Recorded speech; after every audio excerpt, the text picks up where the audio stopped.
I wanted to just let you guys know, when it comes to this Phantom Assassin, of all the matches and all the games that the Pango have played in this tournament, they've played it the most, obviously, against Gambit because they played them twice, but only in one other game did they choose Phantom Assassin, in all of these other times. So. You really like this PA storyline, don't you? Yeah. I do. I think it's important to know that, like, it's the only thing. Okay, so my answer to that is they ban Anti-Mage. Okay. So what's next in line backup? is a Phantom Assassin. Honestly, I think that's probably a big part of it. They do settle for the OD in the end. Again, it goes back to that Pugnam ban. The matchup against Medusa is okay as far as throughout the game. And into a Shadow Fiend, I would suppose OD is decent there too. So.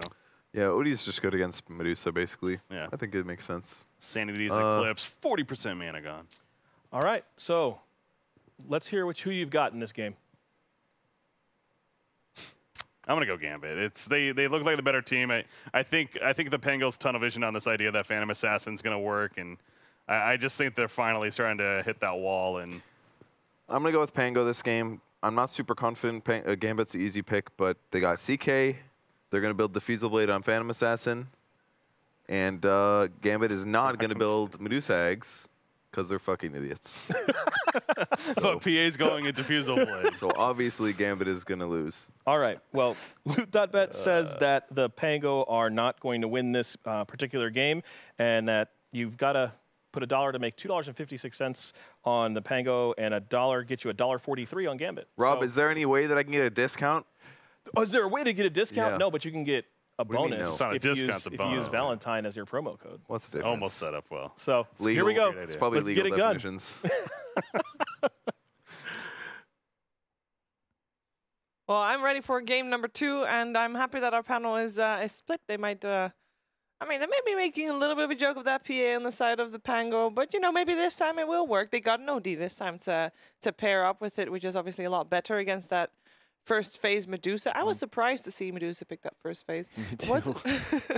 But, sorry, someone poked their head in the door. What? Made a face. Nothing. It's fine. I have a hard time keeping a straight face as is, okay? And whenever I'm... I was going to compliment you on your dress. Oh.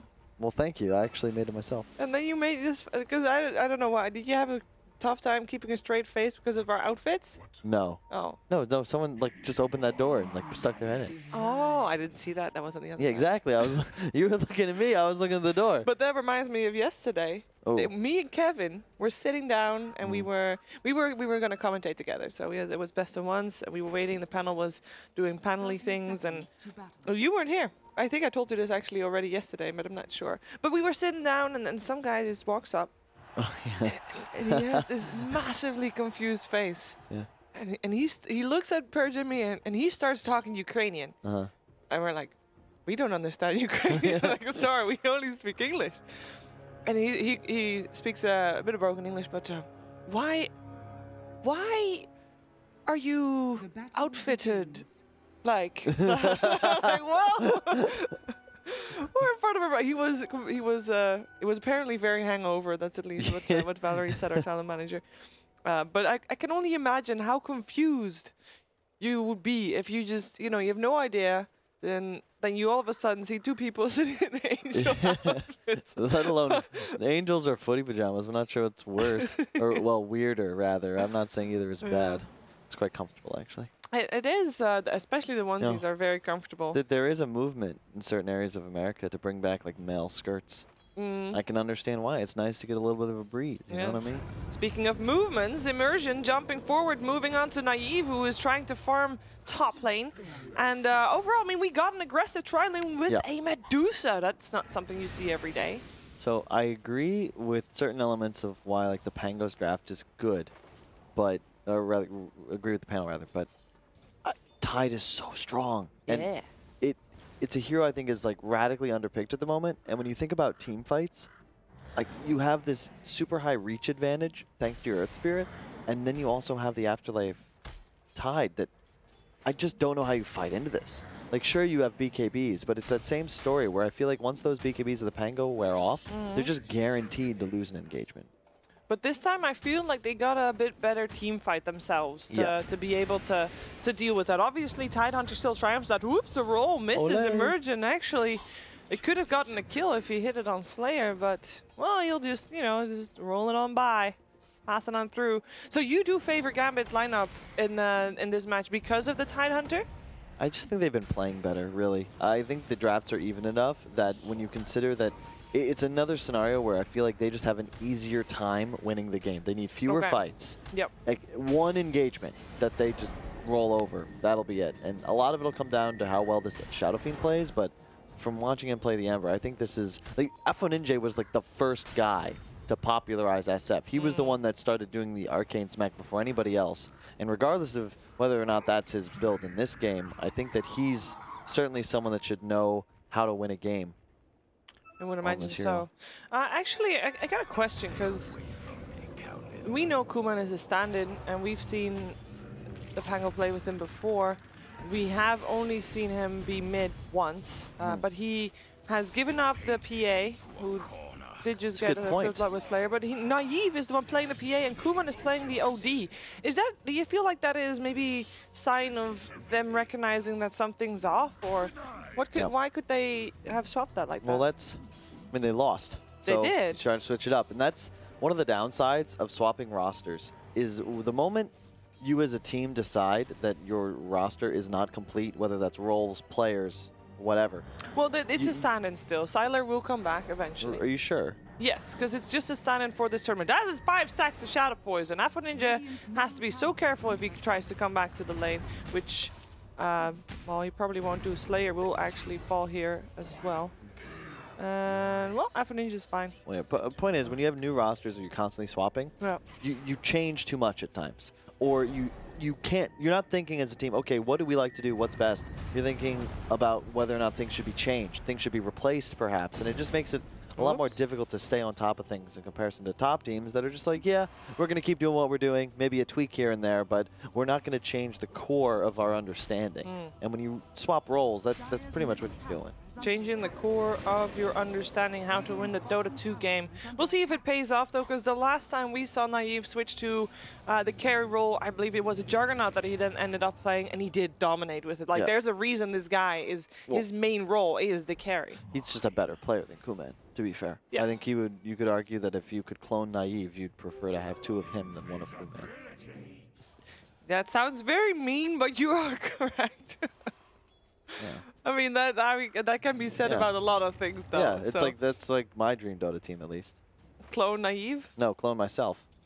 4 times. You gotta first raise them, that will be the...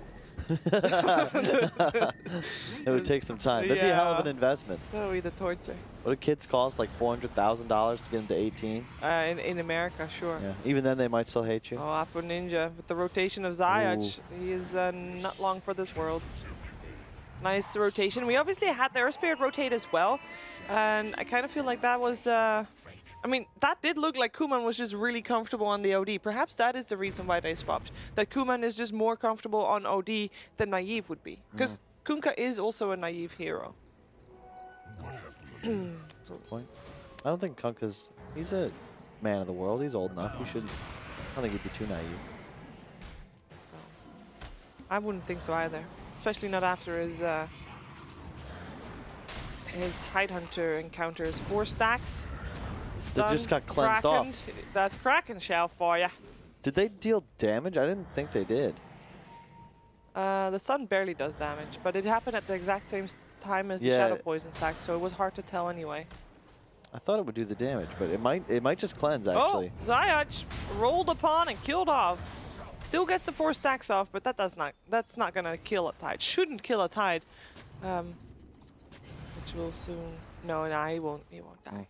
There's no way. FNG actually rotating as well. That means the top lane has been left alone. Medusa is now farming in the jungle, and PA is happily farming by herself. Overall, across the board, Pango is doing a little bit better on the last hits. And the one person that we haven't really talked about, wait a second, hold that thought, Kuman.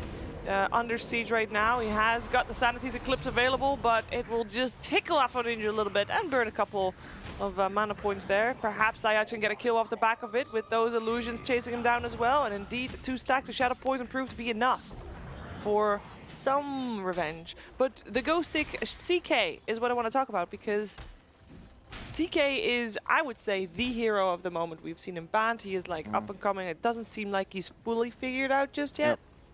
but And here's the thing, I agree with you, but I actually think he's second place to OD. Okay. And they have both of those heroes. So I know I'm talking about Gambit's team fight as if it's vastly superior. And with no BKBs, sure, it might be, but especially if the OD of Kuman just keeps this advantage, goes for maybe a Midas, Kayasha, you know, continues to accelerate. They have 3 real hard scaling heroes playing core for the side of Dire. Like ODPACK, like these are arguably 3 of the top 5 heroes on the patch. So if they all have a strong laning performance, we can assume that they'll be able to do some serious work. Pango is just going down the list, like in the draft, seeing which heroes are most successful and picking up the majority of them. I was actually surprised to see them getting the CK. We see that ban so often as well. I was also surprised still the Gambit didn't go for the Darkseer. That worked out so well, even though you say Tide is great and all, but things synergized just so well once they had that Darkseer. Imagine the Earth Spirit with the Darkseer, the vacuum and the kicks and the rolls and the Requiems on top of that. Hey, what is actually their Soulbind options? Is it just a snake? Pretty much. Oh. Gush as well is underrated. Okay. Just for the minus armor, especially after the talent. -9. Do you feel like if you pick Grimstroke, you have to pick some nice synergy with it? Or is the Grimstroke Phantom Embrace already good enough? I like having the synergy. I think after watching the game previously, yesterday rather, Doom, Beast, Alchemist. Those are the big 3 for me. Okay. I think it's very important that one of your cores has either like the Alch stun, which is just crazy strong, or a BKB piercing disable. That's the key, because then there's no real way to counterplay Soulbind. You can't remove it, you can't avoid it. 2 guys just are soulbound. All right, got them.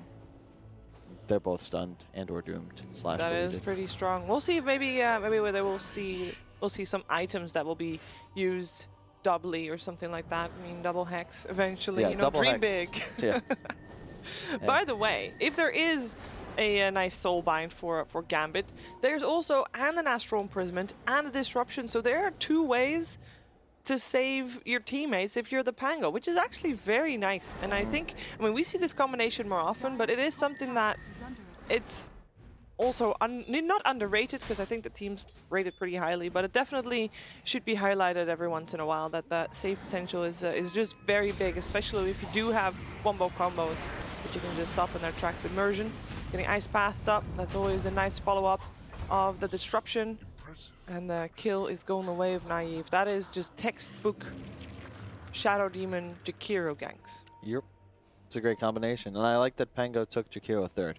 Because you had to assume Gambit after that initial performance from FNG. You look at that lineup, I feel like a Jakiro fits a lot better than a Grimstroke. Yeah. FNG certainly knows how to play it. So I'm glad that they denied it. It's one of the advantages of second pick. You get that ban into pick in the second phase. No. Well, talking about textbook ganks, it's very easy to get a textbook gank if there's no support saving your ass. And Shadow Demon was on his way to runes, and that's always something you can count on, I guess. There's a 10-minute mark, 5-minute mark, 15-minute mark. There's a couple of things you can do. One is trying to get those runes, which we see often enough. In the previous runes, actually, we saw Gambit take 3. I think the Pango took 3 this time. But if you are not going for runes, you can count on your enemies going for the runes, and therefore you can kind of abuse that fact and go for the carries that are left alone at that moment. As Slayer just ends up dying, that was a Tidehunter rotation.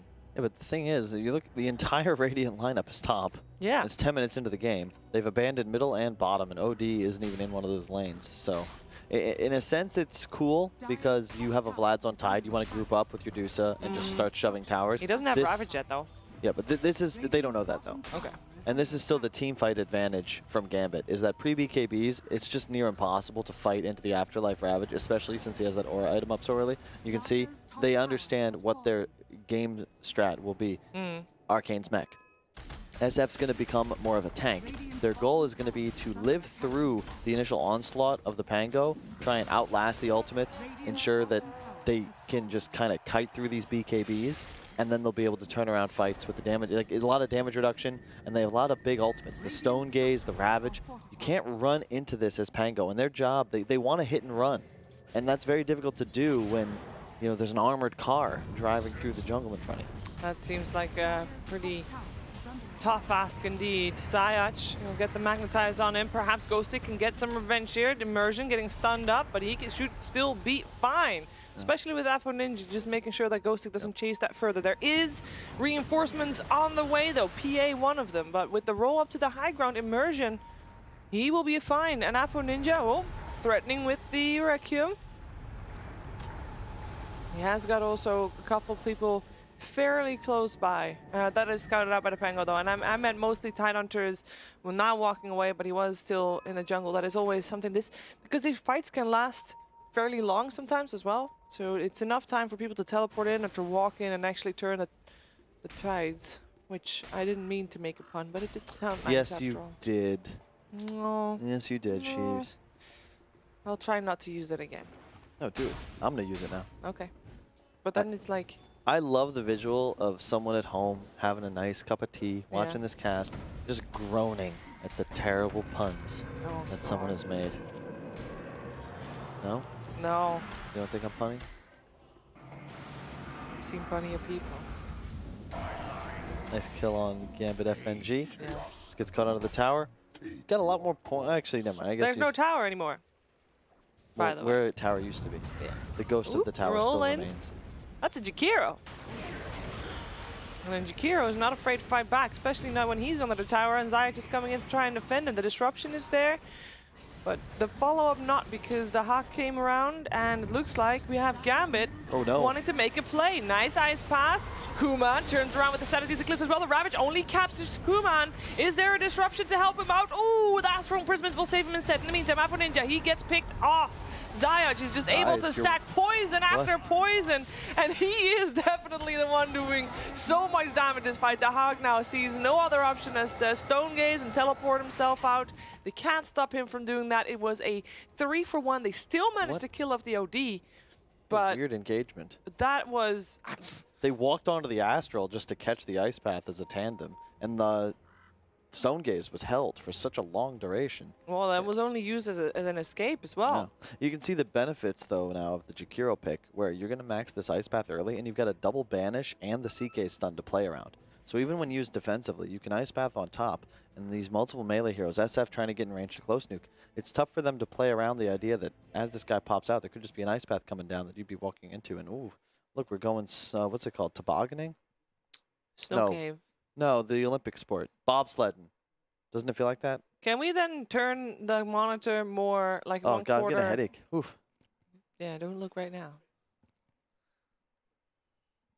Yeah, well, we'll soon have the unpause, and then we can figure out what is happening. I'm actually very still surprised that Gambit just went all in there, and they just really wanted to I don't know, take that mid-tier 1 tower. They had the Ravage, and they're like, hey, let's use Ravage, and they just walked forward. And that's we're underestimating maybe Pango? That's the downside of the hero. You're a watermelon, you know? You don't move that quickly.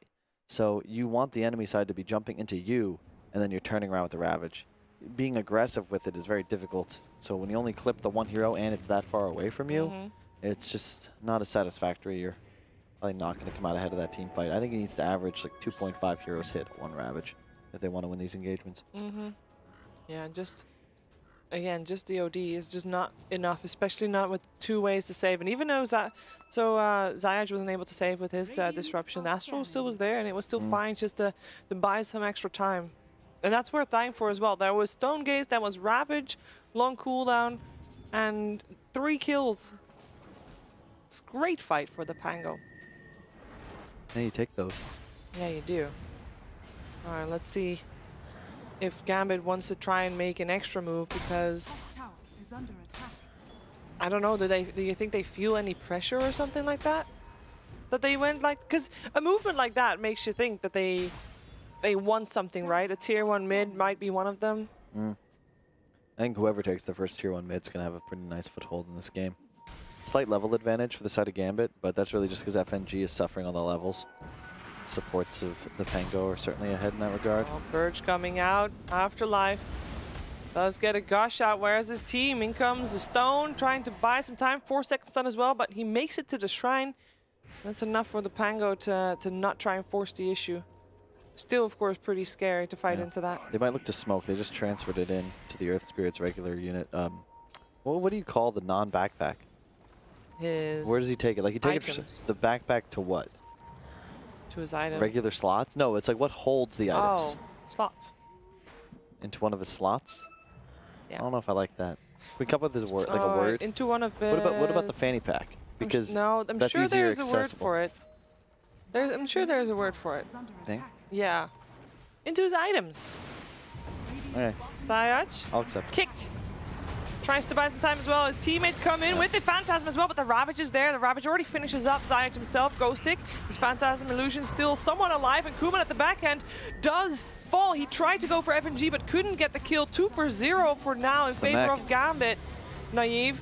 Soulbound to an illusion, and he cannot escape this one. Ooh, or can he? He jumps forward. Immersion is already still there, and the Gush will eventually finish him off. 1 second stun is not enough to buy Ghostic time to walk to the high ground, and with Gambit just chasing through those tier 3 towers, they can just kill almost everybody because Jakiro wasn't there. You can see that time Pango and try and initiate onto the near the tide. That's a 3-man Ravage. All of a sudden, not only do you keep your Earth Spirit alive and prevent the CK's combo damage, but now you're finalizing the kill on the, was it the Shadow Demon? Yep. And then you're also clipping the OD so that your Shadow Fiend now can double nuke him and actually finish the kill there as well. Medusa's not even in that engagement. That's 4 on 5. Yeah. And yet they come out way ahead, and it's a product of trying to initiate engagements around a Tidehunter. It just won't work. You need to try and pull him out of position, pull him away from his team, get that Ravage burnt so that you can engage afterwards. But it just never works like that, Sheeves. And added to that, the fact that the hack wasn't there made the Pango get caught by surprise completely that they would go for a fight like that. The previous one, they made it so obvious that they wanted to make something happen. And now you got Kuman teleporting into the tier 1, basically in the middle of enemies. And that just wasn't a great plan. It's a really cool concept, too, because you have such a high amount of stacking damage resist. The SF's 50% on the ultimate. The Tidehunter after talent is like 85%. So heroes like CKPA, you just don't deal any damage when you get caught by these abilities. And when your auto attack based burst lineup, what do you do at that point? When your OD dies, your damage disappears. Yeah. He's going to be forced to rush for a BKB right after that guy because he recognizes, look, I actually just can't fight into this tide, and that's the big issue. He's not the only one, though. I mean, everybody has to go for BKB this game, right? As in all the cores, I'm sure Jakiro and Shadow Demon would like to go for BKB, but there's really not a lot of gold for them on the map. Yeah, so we said like CK is this super sick hero, right? But Tide's just a 1-to-1 counter pick. And not to mention, you know he has the 3rd highest win rate in games above 5k MMR? Like, I'm not saying that that means it's like, it's definitely underpicked, I feel, based on that statistic. Yeah. He's dead. He's very dead. Because it's, you don't read too much from pubs, right? But it's in the same way Miracle was scouted from his prowess and his videos. His Miracle, mind control as well. Yeah, exactly. When something wins that high, it's a statistical outlier. There's got to be something to it. Like something in this guy's kit has got to be bonkers. The same way when Omni Knights was like 61%. You know, eventually someone realized like, hey, this hero is good, but let's find out how to make it work. Slayer gets slayed. Yeah. I like that he still didn't see him as he rolled through. But with that fight, by the way, that we had in mid lane and a couple of pickups that followed afterwards as well, Gambit has just been laying claim to the majority of the map. We have both Medusa and Tidehunter being on top of the net worth on the side of Gambit. 3k gold difference might not seem much, but I do feel like the fact that Pango gets strangled out of map control, it's gonna ramp up fast. We'll see. As Gambit also continues making aggressive moves on the side of Pango. They've got Ravage, so all they need to do is plant Tide on these choke points, and there's no real way for Pango to threaten. They learned their lesson, and this is it. They're just walking out. They're just running in. Who needs a Blink Dagger? Definitely not Afterlife. Nice Ice Path. Ghost Stick. One more hit away from dying, though, and actually Immersion manages to get the kill there. You know, the other concern I have for the Pango is they actually have no abilities, with the exception of the Shadow Demon ultimate, that are able to puncture the Kraken Shell of Afterlife. You can't actually 100-0 him. I mean, he's tanky enough that it's probably unrealistic anyway, but there's just nothing you can do to stop the Tide. So your only real response is to kite the Ravage. Nothing you can do to stop the Tide. Unless you move the moon. So wait for daytime. Is that what you're saying? Sorry. I mean, you did say people wanted, you know, the punniest puns. Yeah. It's you think that's a bit of a sign we've been hanging out too much, Chiefs? Probably. It's like event number 9 in the last 6 months. At least next week I'll be in a different area. It's all good. What do you mean? I'll be doing yeah, I will be paid to talk to other people other than you. Thank God. Oh, they're paying you a lot of money. Okay, so I set the bar so high, you know. You go talk to these strangers, you're like, God, I wish Kyle was here. That's what most people say, at least that I talk to. That's the thing. Tier 2 for Roshan. I think at this point Pango is actually quite okay with taking that trade. There's no way they can fight into what Gambit has as a team fight. And we did say at the start, you know, Pango has more team fight than they did before. And they still do. It's just that Gambit still has way better team fight. And it seems like Pango can only take that team fight if Gambit tried it before. Yeah. Like they can't be the initiator ever. Yep. Because they've got no way to control the tide. Yep. It's a really difficult scenario for them because while I've been praising the Pango's late game, you look at their heroes, they didn't buy Midases, and PA isn't skyrocketing like we would like. You don't have any natural methods of wave clear sheaves. Oh, nice positioning from Ghostic. Magnetize used there as well, but doesn't really matter. That was just the panic button from Immersion. Yeah, so you're just not accelerating as fast as Dusa, Tide, SF, who all have abilities that they can you can utilize mana and just farm creeps faster because of it. Heroes like CKPA, you need these items. You need the Midas, you need the Battle Fury to come up before you really start accelerating, and those are either not being purchased or have come out very late. How far behind Yeah, exactly. He finished Battle Fury at like 19, 20 minutes. Ouch. That's slow. That is slow. Oh, yeah, you actually, so there's the Midas. Just got finished on Ghostic. They just need time now. So give it another 10, 15 minutes when they have their BKBs on top of these acceleration items. Okay. Game can change, but 10, 15 minutes. Have you talked to Gambit about that amount of time? Yeah. I don't think they would agree with that. Well, they've already taken the towers. You can see FNG, the great captain that he is. Guys, we've killed all the towers except for the ones bottom lane. Let's go bottom. Exactly. Arrows on the map. I'll be honest, a lot of being a good captain is just executing the simple moves. You know, don't do anything weird. Stop with the shenanigans. We killed Roche. Now, and these are like the dead lane towers, right? So you couldn't take these earlier because you'd be leaving open the Roshan for Pango to possibly take. But now that you've cleared out that side of the map, you push top lane enough so that you have this like 30 to 60 second wave advantage. Yep. You can safely shove, and sure, you're going to get the tier 2s. And if you don't get back in time as the Pango, if you're not ready to mount a defense, you'll allow Gambit to establish a position on your high ground, which is impenetrable. You've got a Deuce and a Tide. Like you have to ensure that you're back here before they walk up. Yeah, you need at least 3 heroes in base right now. Look at that ping. It's already coming out from Ghostic. They use Glyph as well. This is scary because Gambit now know, like, look, if we get good positioning, there's actually nothing they can do to slow us down. Yep. They still don't have BKBs on anyone but OD, and they're not here in time. And they have an Aegis. They have an Aegis, they have a Ravage, they've got everything up. And the Disruption is already used. The Hawk, slow down. That's what they can do. Slow down so that the rest can get there in time. Take possession of the high ground. That's how you do it. Yep, they just walk high ground. And the Pango, you know, if you're the Pango, you don't really want to take this fight because you know that if you lose the fight, you lose way more than just a tower or a set of racks. Yep. So they just got to see if maybe Gambit makes a positioning mistake or something. Only now does PA teleport, so perhaps if someone walks high ground again, they can take use of that. They bought time for the BKB. That was key. And that could be much worse, but still, you're in trouble. Yeah. You got to use your BKBs to win this fight. You got to be very scared.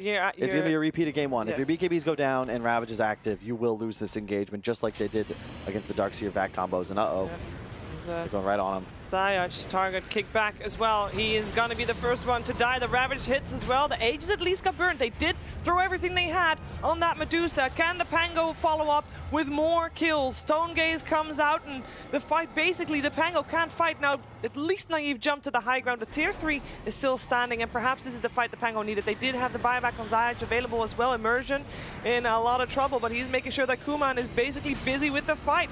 Ghostic, Requiem of Souls, takes him down. Naive again, he can't come outside of his base, and now in comes the Tide Hunter. Anchor Smash is there, and everybody kind of has to back up. Immersion again. He missed! Wide left! Oh. That's a missed kick. But doesn't matter. That fight was still very solid for Gambit, and it showed how scary it is for the Pango. That being said, though, they did defend their tier 3 tower. It's not over just yet. Pango, Ghostic has got some troubles there. It's fish troubles, I'd say. Kuman as well got some fish. He just, Afterlife just doesn't care. He is ramping up a lot of intelligence, Kuman is, so he will hurt. And they do get the Medusa eventually. I mean, that has to be your strat, right?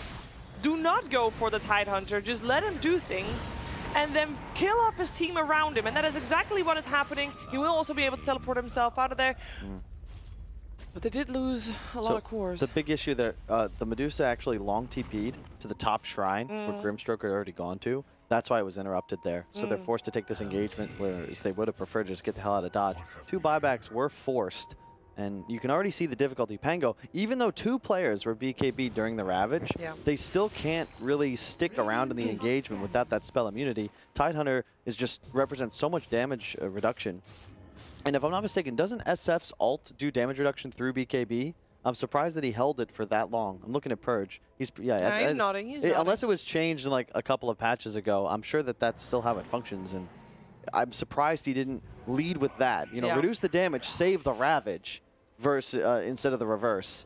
As well, Dusa not getting his ult off before he went down after 8 just meant he had to pop it immediately. So the fight could have been a little cleaner. I still think it favors Gambit, but some very valuable time bought for the Pango. Yeah, and we could already see that BKB indeed in use, and it was a good play for Pango to wait until the BKB was present before defending their high ground. Yeah, and they do hold on to that tier 3 tower, which is so important because that means their shrines are still up.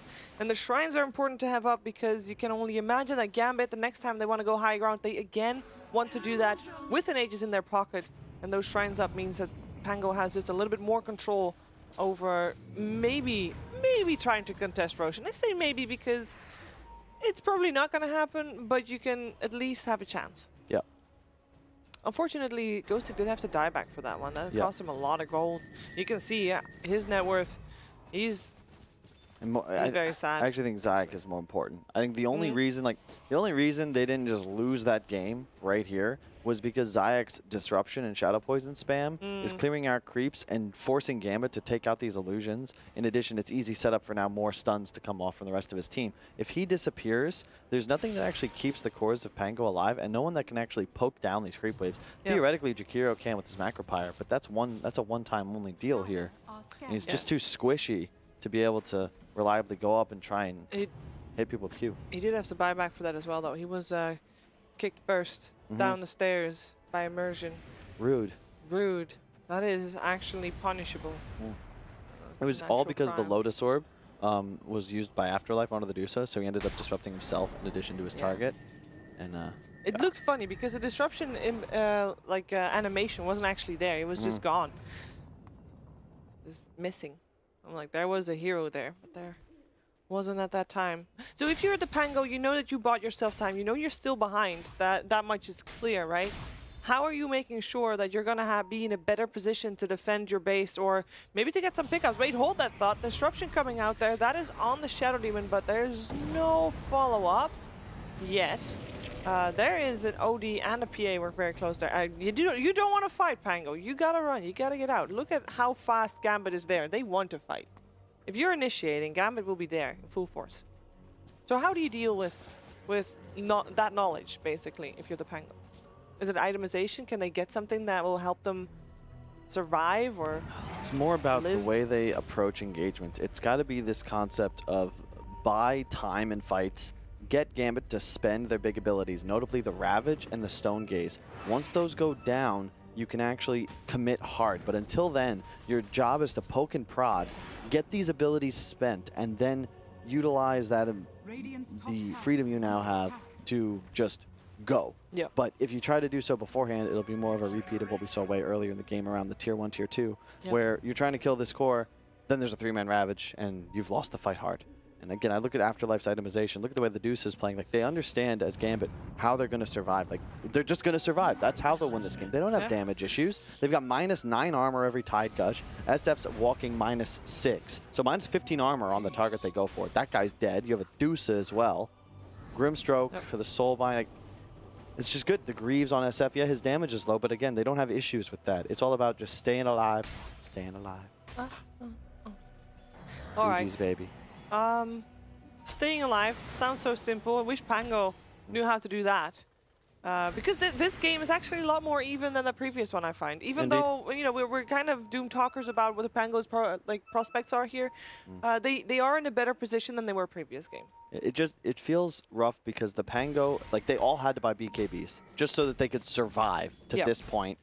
But the problem is that next round of items from Gambit, DPS items on the Deuce of the Butterfly just completed, all of a sudden these BKBs are nice and all, but you still have major issues when Deuce just starts attacking you.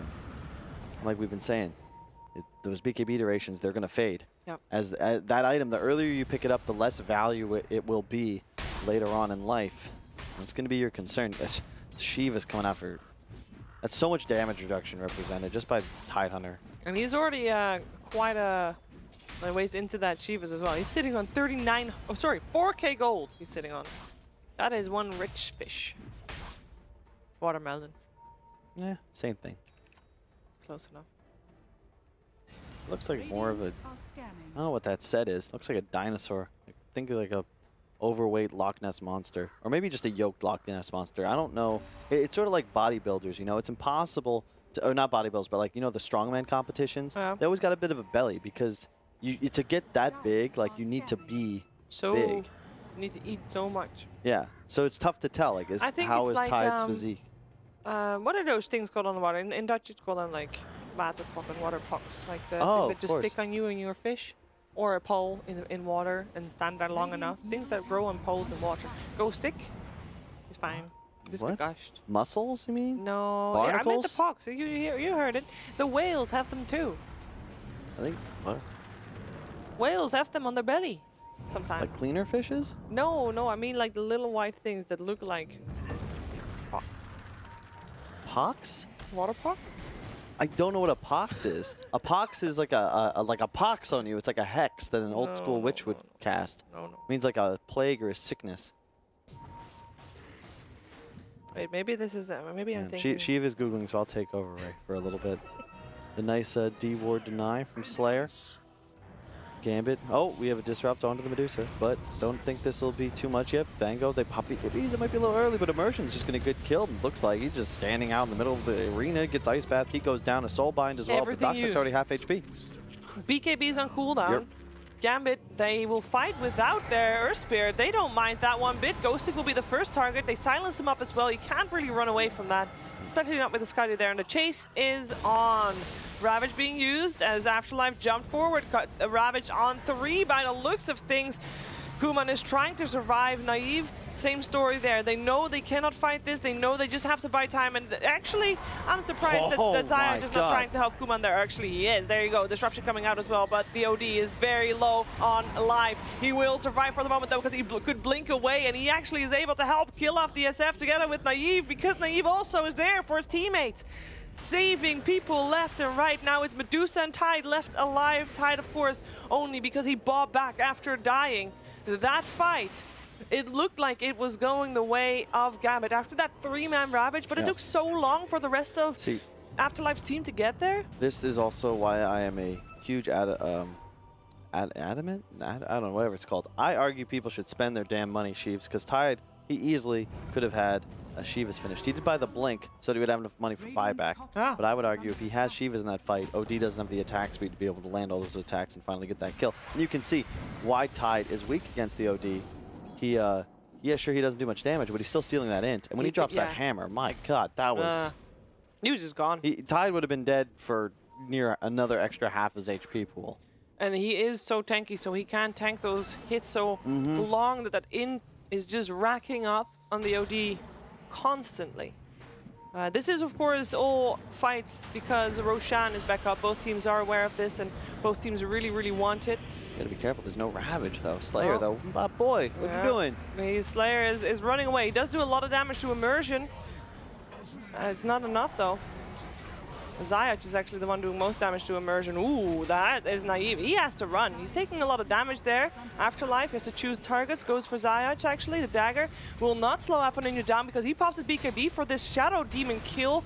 They will get it. That is, of course, a dieback. That should be enough to take Roshan from him. And that was actually the most important kill. We've talked about the Shadow Demon and how he needs to be alive if you're going to win fights as the side of Pango. And man, I like the Kaya casually on OD, but I've talked with a lot of mid players, and the Yasha component is what makes that Kaya Yasha item so strong. Kaya's good and all, but the Yasha for the attack speed is something OD really lacks, and I think he should be prioritizing that. But it's like a minor thing. That's just something, you know, that's like the captain coach in me that's just always looking to nitpick tiny decisions. So Jakiro teleported to the shrine. PA is in the mid. They have to be careful to not get caught out because that Aegis does go the way of Gambit. It's all about avoiding fights now for the next 6 minutes if you're Pango. If you're Gambit, you're not going to look to do that. And you're going to have double butterfly up, and then all of a sudden, your PA, your OD. We've discussed this. Specifically, this core combination. Both of those heroes don't typically get MKBs until very late in their progression. So if you go high ground with Aegis Cheese and that 35% evasion on 2 heroes, not to mention the massive damage reduction, I fail to see how you kill the Gambit heroes. That's going to be the big question. They have to do it the same way as they did before. Try to force out those ults, and then don't fight while those ults are happening. It sounds very simple. Well, that's one ultimate down. Yeah, it's a short cooldown, though. Yeah, true. There's an Air Spirit there, too. Ooh, he gets actually Reality Rifted to the high ground, but he can still ball away. Slayer, he's on the tail, he's on the chase. It's nighttime, though. He doesn't see him, and he's out. Gone with the wind. That's you know that's the #1 quote, some organization from Gone with the Wind, that closing line by Clark Gable. Gone with the Wind? Yeah. Isn't that just a book? What? No? I don't know. It's like one of the most famous movies of all time, Sheeves. Maybe it's maybe it's a movie. Is the movie not made after a book? I think so. But still. Okay, I don't know what the point is that you're trying to make. No, now I got confused, so I forgot to make it. I was like, between Owen not watching Star Wars or The Godfather, and he was like, "Oh, Gone with the Wind, is that a?" I'm trying to think of, something else that would be. Oh, like if someone was talking about Legos, you're like, "Oh, like the movie." Not the blocks, like the Legos that actually exist. Yeah, I know with Legos. Yeah. We also had Playmobil. Did you have those? How about Play-Doh? No, we didn't have Play-Doh. We had Playmobil, and Playmobil and Lego were like big competitors. We were part of the Playmobil family because they had nicer horses. I had like a Playmobil truck thing. It was like a tiny kid's van that you used your feet to power. Those were the days. Is that what you mean? No, it's literally like Lego, the blocks. But then Playmobil, we had like 3 different horses. I know my little sister had a cowboy set as well. I don't know if it was just me or if everyone does this, but we used to build these big towers out of blocks, and then we would just break them, and then we would build them up again. Definitely not. That's just you. It's probably an American thing. I mean, did you break them the same day? Yeah, we just build and break. That was the whole plan. On the same day? Because I can imagine, Legos, you build something, and then you're like, oh, that's nice, and the next day, let's build something new. No, they were like cardboard blocks, you know, that were maybe like what? Like a 1 by 3, you know, like this. Cardboard? I thought you were talking about Legos. Never mind. Did you guys have Kinects? Yeah, those are too expensive. Those are really pricey. It's like, yeah, just too much. It's like superhero, well, not dolls, action figures. Oh, we didn't. It's too pricey. It's like, why not just get, you know, like a stuffed animal and pretend he's He-Man? You know what I mean? It's way more affordable. We did have stuffed animals. That's universal, I think. Yeah. My best one was a raccoon. That was my best friend. Mine was a dolphin. Guess what I named it? Dolphy? No. I didn't get that far. It was just dolphin. Okay. My friend. I was going to say Flipper next. Flipper, that would be that was actually in the running. But I did. My raccoon was also just called raccoon, but then in Dutch. Yeah. What's it in Dutch? Wasbeer. It means wash bear.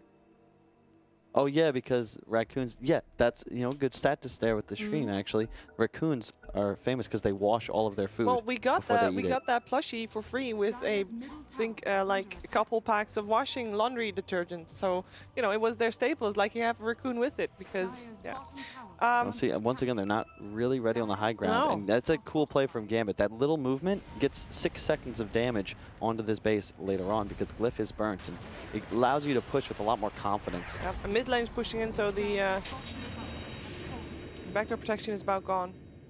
Just gonna go for the shrines here. Yep. I don't know how I feel about this. I think you can kill the shrine, sure, but I'd like to see them utilize this Aegis. I don't think the game gets any easier. I mean, they will, surely. The Aegis is still going to live for a lot longer. And like 2 more minutes. Here's the other cool thing about Tide, though, is that he is arguably the best refresher shard carrier in the game. And you're in a position now where third Roche is less than 10 minutes away. You could theoretically take this fight around the pit instead of the enemy base. And if you can secure double Ravage, like blink in, Ravage 3, Ravage 4, like that's it. That's GG. Because you're just going to be stunned for way too long. Yeah. It's game unless there's loads of buybacks. That is something that the Pango is going to have to make sure they have all the time. And as we can see, everybody on the side of Pango has got those buybacks. We got to keep track on if someone goes all in. 25% cooldown reduction for Tide. He's level 25. I guess we're 40 minutes into the game. It is reaching that point that we have had a lot of kills. So we do get those... oh, nice disruption. We do get those levels up. We're going to have a Sheevas on Afterlife soon as well. I wish somebody... kind of wish somebody had a Hex, but it all comes down to just can you kill Zayak and how much damage does Naive do in these engagements? Well, Alvin's Halberd on the CK. That's a big item purchase, especially against Dusa. You can disarm him and render him incapable of doing a damn thing for 5 seconds, nearly the entire duration of that Stone Gaze. And wow, E-Blade was actually the finish on SF. I don't mind that because you already had evasion and the PA picked up MKB before you finished your butterfly. E-Blade allows you to peel. So if CK throws out a stun or OD blinks in on somebody, hexes them, whatever, you just E-Blade that target. And you don't have any actual save. You don't want to be in a position where you have to blow the Stone Gaze or the Tide Ravage just to peel, especially because you might get those BKBs off preemptively. So I really like this decision from ALWAYWANNAFLY. As long as, of course, he makes it work properly. But they're going to smoke right at Gambit. Don't they still have Aegis? Is this the move? They still have Aegis. Maybe that's the reason why they do it, because they don't expect it. Okay, Kuman has to be careful here. He's getting gone upon, but he turns around with the Hex up on Immersion. Is there enough damage to take him down before the rest of the team comes to help him? There's not. They don't even try. That must have feel really bad, but the BKB was used on Ghost Take, and the buyback comes out as well, so Gambit still wants to fight this. They just wanted to make sure that those BKBs were on cooldown. He just actually faded. I don't know about that from Immersion. This is like the second or third time I feel like he's rolled in far too offensively. And Kuman on a bit of a pursuit. Remember, Pango want longer, drawn-out engagements. That's how you love to start fights. You get that Blink Hex in the initial kill, and you can see they're still keeping their head on a swivel. Where's Tide? Where's the squad? We don't want to take this big engagement. They're, what's it called? The sphere thing. It's like they're spreading out, I guess, to put it simply. Split. Delta split. Yeah, there you go. But it's 5, so the penta split, okay? All right. And well, they're trying to form this concave around the fight. They found a Tide. He has no buyback. What the hell? How did they do that? FNG was there still to try and help out. He did use the Soulbind. He's gonna die because he's visible. He is dead under that sentry board. No buyback for him either, and the creep wave is all of a sudden pushing in. The Pango. This is the danger of not taking advantage of your Aegis advantages, because if you just let that despawn, you're now, you've lost. Yeah, you've lost your advantage. Like the Pango is a real Dota team. They're gonna try to win the game. Yeah. If you don't want to play to win, that's fine, but don't expect the enemy team to give you that same option. Look, Immersion again. He has no buyback. Forward, Immersion dead before anything else. What? ALWAYWANNAFLY. That's some crits. There are some daggers flying around here that you do not want to get in your face, and Naive is just going for buildings. That's no it. buybacks. Right? SF did buy back after Ninja. He's got that. He's got a buyback. He's got a cheese, but they still have a tier 2 on both sides. Yeah, they still have a tier 1 on the top. Thrones. I guess it's okay. They're going through backdoor protection. It's fine. The creep wave is coming in here as well, and they can just go. They don't know Tide has no buyback. No, but they will get 2 lanes of racks, and okay, they will find more people. FNG, Afro Ninja, they came forward. Kuman jumps forward. They go throne. Okay, Crash and burn. Crash and burn is definitely the GG. Well, yeah. They're out. Afro Ninja, I knew, like, he did the crash and burn, and then he just disconnected. Oh dear, that was definitely a plane soaring through the sky and then came too close to the sun and just crashed him. I like it.